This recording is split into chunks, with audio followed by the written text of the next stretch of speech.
right. That, as they say, is that.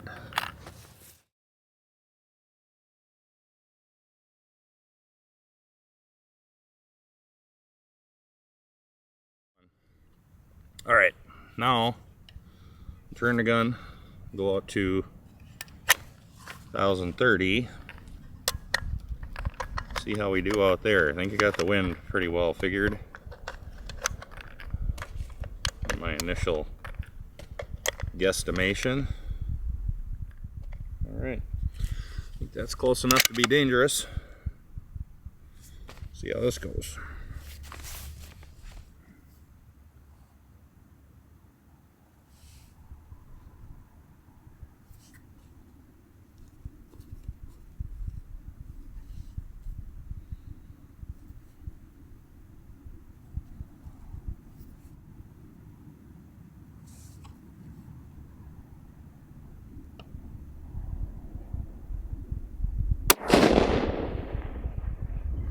Right corner, probably 6 inches high, so we'll take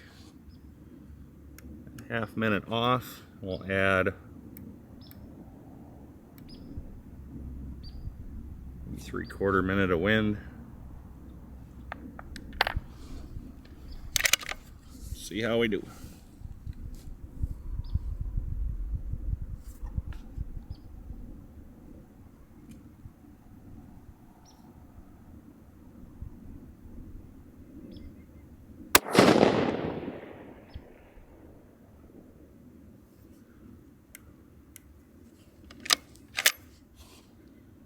I think I took off too much.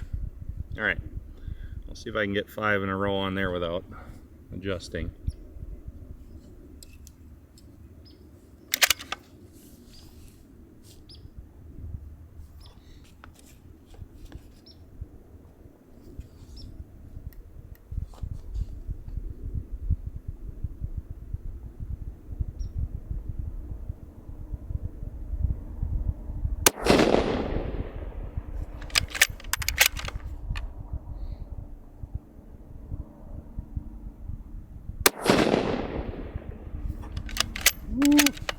Getting pretty flat.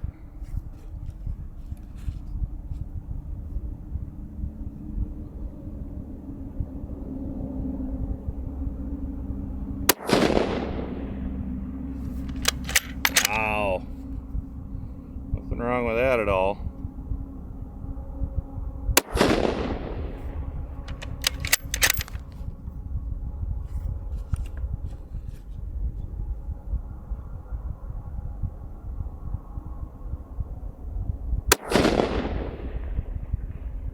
There we go. Wow. That is really flat. I can tell you right now. So what I did was I was a little high on the first one, kind of upper left corner. I took half a minute off, and then I hit the bottom left corner. That was too much. So then I was like, well, do I go up one, split the difference? I just went back up to where I originally started for elevation.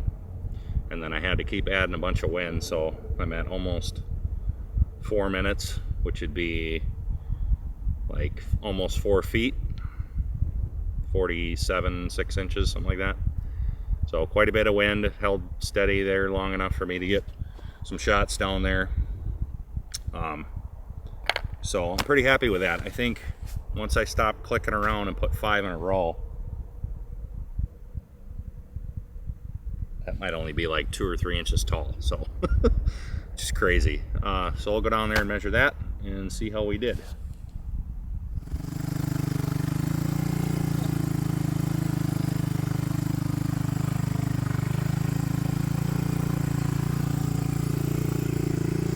Sloppy friggin' mess. The things we do to make these videos.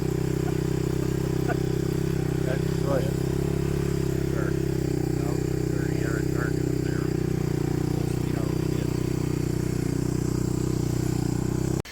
Mudfest. Oh. Mercy. That's SM all. see what we got here. And vertical, what do we got here? Jesus.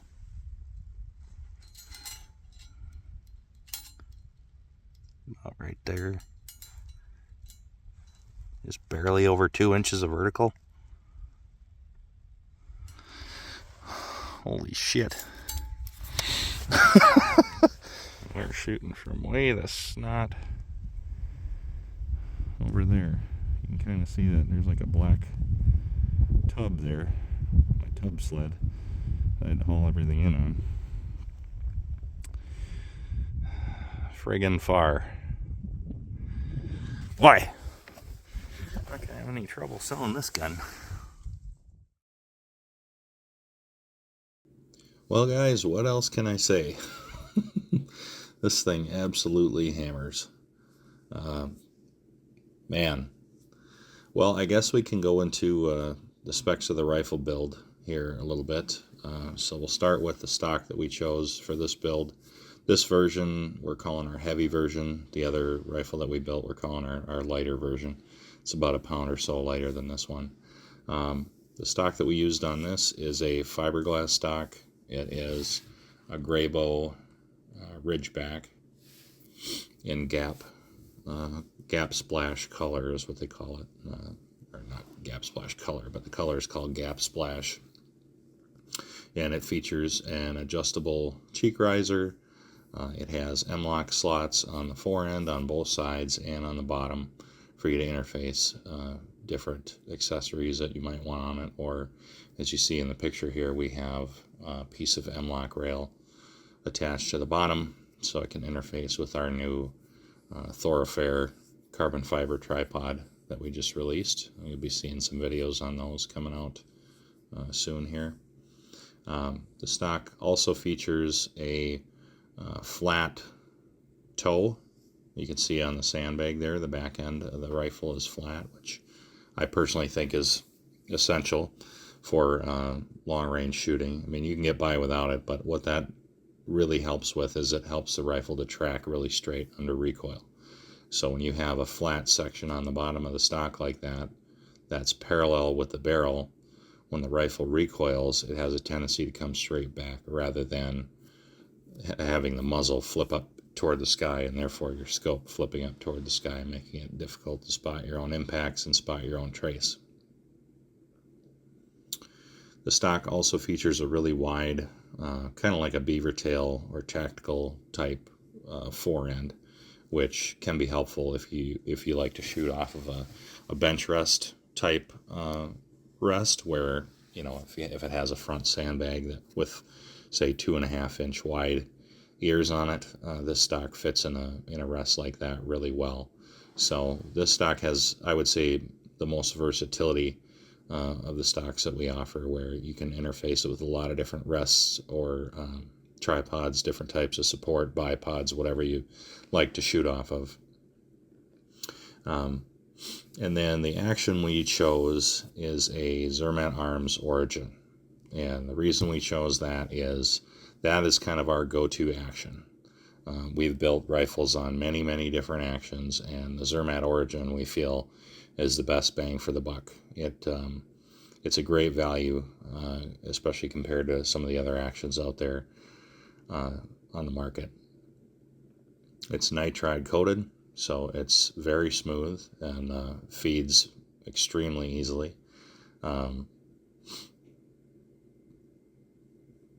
It has a controlled round feed, and all the Zermatt actions have interchangeable bolt heads, which is kind of a cool feature. So if you get to a point where you burn out a barrel and you think you might want to try a different cartridge, if it has a different size case head, you don't need to buy a new bolt or get a new action. You can just get a new bolt head for it and swap that out, and you're up and running. This action comes standard with a 20-minute canted scope base, and the Zermatt actions you can select from a wide variety of bolt handles. We usually select the extended spiral tactical style bolt handle. We think it looks really nice, and it's a little easier to get a hold of if you're shooting with gloves on. The bottom metal we selected is the Hawkins Precision M5 DBM. We're using MDT 8-round Valkyrie 224 Valkyrie magazines, and they're polymer magazines. They're designed for the Valkyrie, but we found that they feed flawlessly with these 22 Nosler rounds.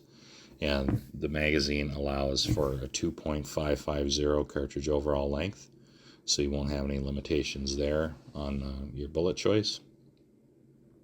The trigger we selected is a TriggerTech Special, which are adjustable down to 1 pound. The range is from 1 pound up to 3.5 pounds. We have it set currently at 1.5 pounds, which is a good pull weight for a training rifle.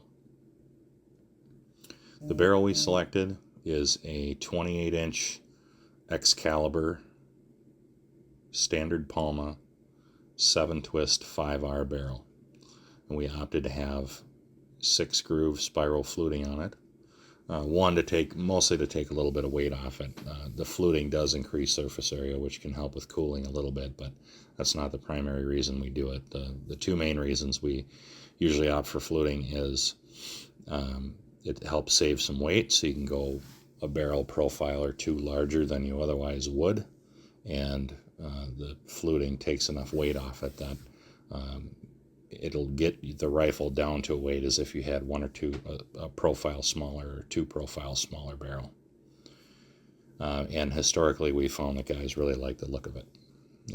It's a good way to dress up the barrel, which can usually be the most vanilla, cosmetically vanilla part of a custom rifle build. We've built custom rifles with everybody's barrels, and you might ask, why Excalibur? Well, we order a lot of their barrels. We use a lot of their barrels for whether it's for custom rifles or if somebody just wants to rebarrel a factory rifle. And we've never had a dud. They shoot really well. We find that their lead times are some of the best in the industry.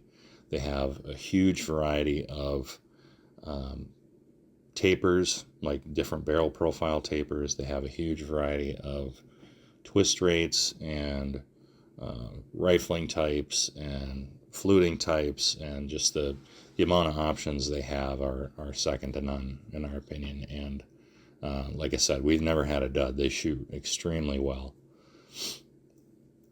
And then for the muzzle, we threaded that 5/8 24. We did opt to put a muzzle brake on it. And you think, okay, well, why would you put a muzzle brake on a 13-pound 22 caliber rifle? Well, this is designed to be a training rifle, so we want to take the recoil down to nothing, because recoil can be a distraction. If you're using it for training, we want you focusing on the wind and your mechanics and working the bugs out of your process, your long-range shooting process, to make you as proficient and accurate as you can be, and we don't want you distracted by recoil. So we opted to install a muzzle brake on it. The brake we chose is made by Muzzle Brakes and More. This model is the CF Beast 2. CF stands for carbon fiber, meaning it's the same diameter as a lot of carbon fiber barrels. So like the Proof Sendero barrel is 930.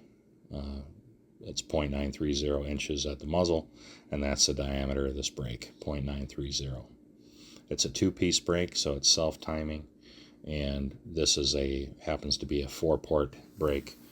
They make 3, 4, and 5-port brakes, and they're extremely effective at recoil reduction. They make them in stainless steel and titanium.